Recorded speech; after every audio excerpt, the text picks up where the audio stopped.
नमस्कार। हम सभी पर महाराज जी का आशीर्वाद और बजरंगबली जी की कृपा सदैव बनी रहे।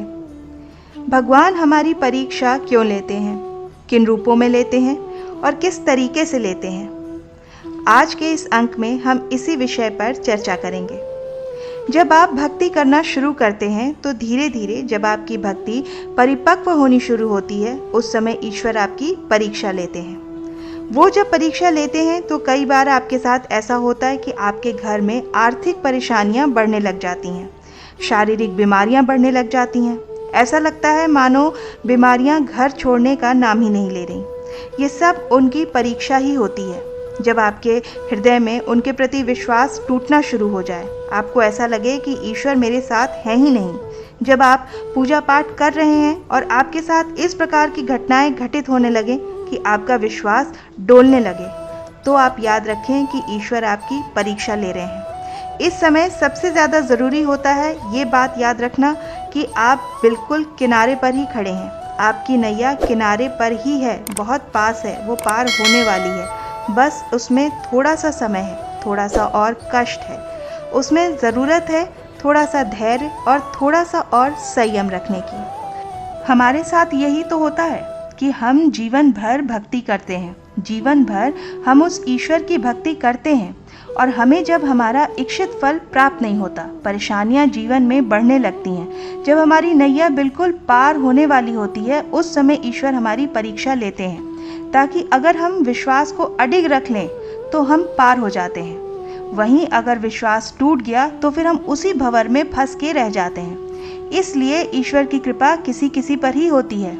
पहले ईश्वर देखते हैं कि मेरा जो भक्त है, जिसको मैंने चुना है, उसका कितना विश्वास अडिग है मेरे ऊपर, जिसको मैंने चुना है उसकी कितनी भक्ति है, कितनी श्रद्धा है मेरे ऊपर। तब जाके कोई परीक्षा में उत्तीर्ण होता है, उसकी भक्ति सार्थक होती है। ईश्वर जब परीक्षा लेते हैं तो अलग अलग रूपों में कई तरीके से लेते हैं। कई बार मैंने आपको बताया कि जैसे घर में आपके बीमारियां बढ़ जाएंगी या आर्थिक संकट आ जाएगा या घर के जो लोग हैं, परिवार के जो सदस्य हैं, उनमें आपसी कलेश होने लगेगा, संबंधों में मनमुटाव आने लगेगा। उस समय आप देखेंगे कि आपकी भक्ति, आपका विश्वास टूटने लगेगा, पूजा पाठ करने का आपका मन ही नहीं करेगा। तो वो एक ऐसा समय है जिस समय आपके जीवन में एक सही व्यक्ति प्रवेश करने वाला होता है। आप देखेंगे कि आप हजारों लोगों के पास भटक चुके होंगे, कई पंडितों और कई तांत्रिकों के पास आप जा चुके होंगे, पर ऐसा कोई भी आपको नहीं मिला होगा जिसके पास जाके आपको मन की शांति मिले या आपके समस्याओं का हल मिले। तो उस समय आप समझ लें कि ये आपकी परीक्षा चल रही है। उस समय आपको अपने विवेक से कार्य करना है और ये सोचना है कि भगवान मेरी परीक्षा ले रहे हैं। देखिए, जो भक्त सुदामा थे वो भगवान श्री कृष्ण का नाम हमेशा जपते थे। वो अंतिम सांस तक श्री कृष्ण का नाम जप रहे थे। 4 दिन से उन्होंने भोजन नहीं किया था, उनका परिवार भी भूखा था। कभी उन्होंने ये नहीं सोचा कि भगवान का नाम जपते हुए भी मुझे इतने दिन हो गए, अभी तक भगवान ने मेरे पेट में अन्न का दाना क्यों नहीं दिया।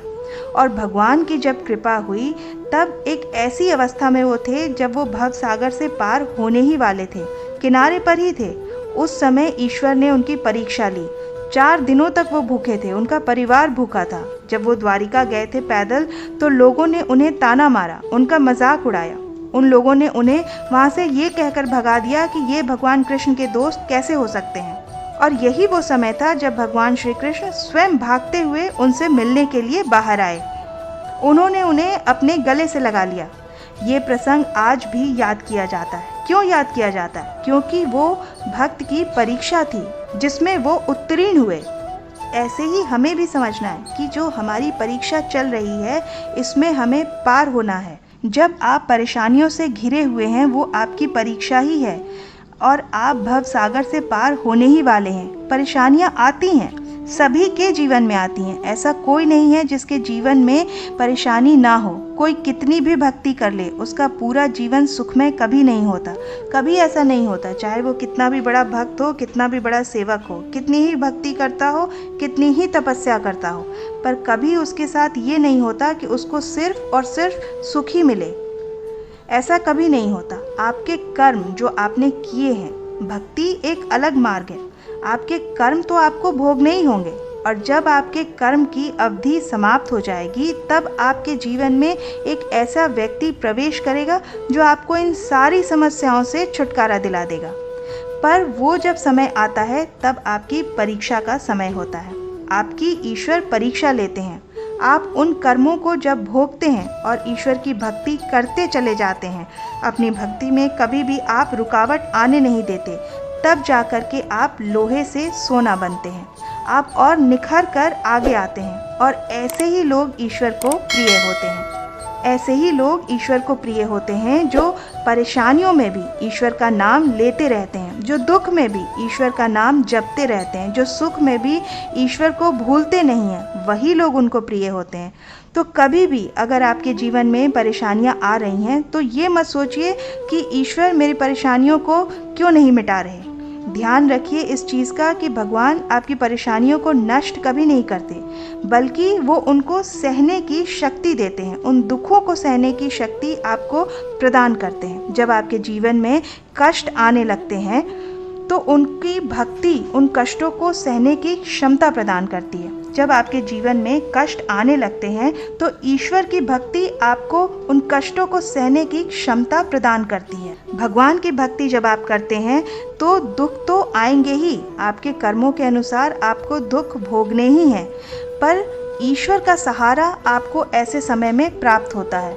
वो जो दुख हैं, वो आपको दुख लगते ही नहीं हैं। आप बहुत आसानी से ऐसे तकलीफ़ों से, इन संकटों से आप पार पा जाते हैं, आप उन्हें सहन कर पाते हैं। तो कभी भी आपके हृदय में अगर ऐसे विचार आ रहे हैं कि भगवान आपकी सुन नहीं रहे, तो आप ये समझ लीजिए कि ये आपकी परीक्षा चल रही है। ईश्वर आपकी परीक्षा ले रहे हैं और आप किनारे पर ही हैं, आप पार होने ही वाले हैं। बस इस समय आपको थोड़ी सी हिम्मत और थोड़े से धैर्य की ज़रूरत है। आप बिल्कुल अपने विश्वास को टूटने ना दें और अपनी भक्ति का प्रवाह और बढ़ा दें। ऐसे समय में आप अपनी भक्ति का प्रवाह और बढ़ा दें। तो मैं आशा करती हूँ कि ये जानकारी आपको पसंद आई होगी। आप अपने विचार हमें कमेंट सेक्शन में लिखकर ज़रूर बताएं। तो आशा करती हूँ आज की ये जानकारी आपको पसंद आई होगी।